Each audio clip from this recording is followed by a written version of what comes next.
papa niyo po ang naggawa ng desisyon against all Filipinos na may libing si Marcos Sr. sa libigan ng mga bayani.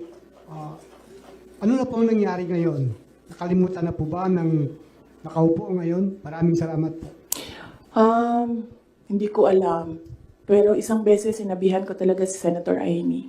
Sabi ko sa kanya, kung hindi kayo tumigil, huhukayin ko yung tatay ninyo. Itatapon ko siya sa West Philippine Sea.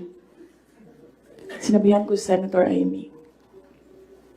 One of these days, pupunta ako dun, kukunin ko yung katawan ng tatay nyo. Tapon ko yan dun sa West Philippine Sea. I don't think sumagot siya. Hindi ko maalala. Nandun pa yun sa group chat. Mayroong mga nakakita. May ibang tao.